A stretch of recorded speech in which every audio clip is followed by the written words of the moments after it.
नमस्ते सभी को। आज हम आप सबके सामने एक नया बिंदु लेके आए हैं। क्रिया व्याकरण का जो अगला बिंदु है वो क्रिया है। कक्षा 10वीं में और कक्षा 9वीं में विषय वस्तु चलती है, तो हमें ध्यान रखना है कि इस व्याकरण के बिंदु को।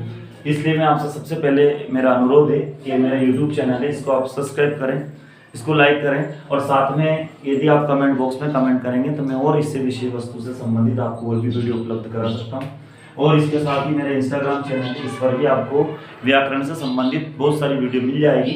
और ये मेरे मोबाइल नंबर है, आप चाहें तो मुझे किसी नए विषय पर आपको यदि कोई नई वीडियो चाहिए तो आप मुझे इस नंबर पर कॉन्टेक्ट कर सकते हैं, कॉल कर सकते हैं। देखते हैं क्रिया किसे कहते हैं। सामान्य भाषा में हम समझेंगे। पहले मैं आपको अपनी सामान्य भाषा समझा देता हूँ कि जिन शब्दों के पीछे ना शब्द लगा हो, दौड़ना, भागना, खाना, पीना, रोना, ये सब क्रिया की श्रेणी में। ठीक है।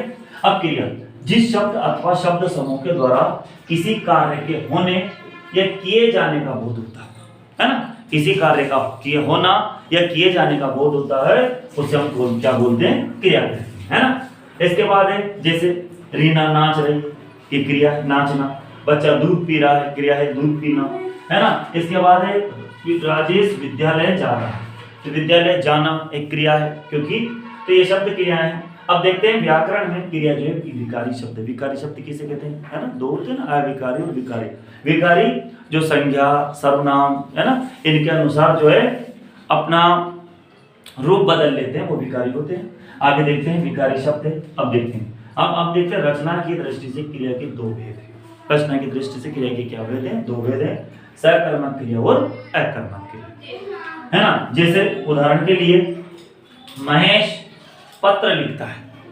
पत्र लिखेगा तो किसी दूसरे वस्तु से लिखेगा, तो सकर्मक का मतलब था वो क्रियाएं जिनका प्रभाव वाक्य में प्रयुक्त कर्ता पर ना पड़ करके कर्म पर पड़ता है। अर्थात जब प्रभाव कर्म पर पड़ेगा वाक्य में, क्रिया का प्रभाव, जब क्रियाओं का प्रभाव कर्म पर पड़ेगा तो सकर्मक होगी। जैसे महेश पत्र लिखता है, पत्र किसी दूसरी वस्तु से लिखेगा तो कर्म पर प्रभाव पड़ रहा है।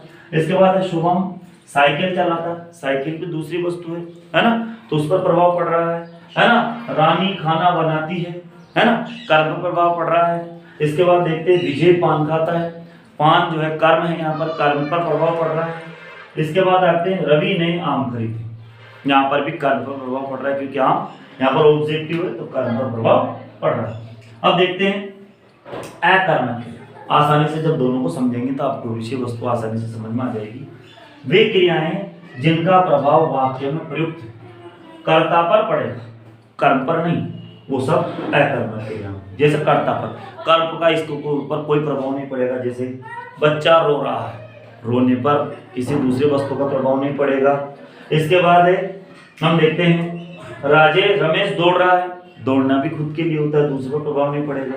मुकेश बैठा है, बैठने के लिए भी स्वयं पर प्रभाव पड़ेगा। पक्षी उड़ रहे हैं, उड़ना स्वयं के लिए होता है, इस पर दूसरे विषय वस्तु पर प्रभाव नहीं पड़ेगा।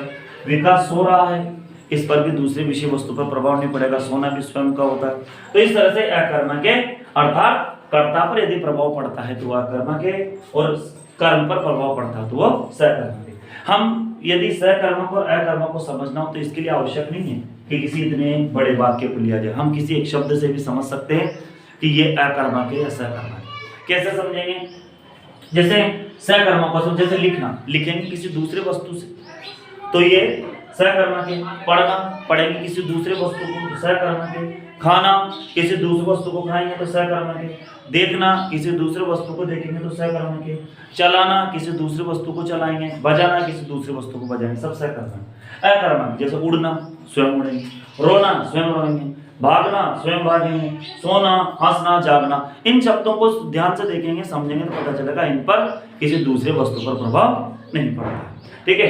इस तरह से आपको सामने मैंने क्रिया का विषय वस्तु आपके सामने रखा है। आशा करता हूँ कि आप मुझे आपका आशीर्वाद ऐसे प्रदान करते रहेंगे और आप मेरी वीडियो व्याकरण की दृष्टि से देखते रहेंगे।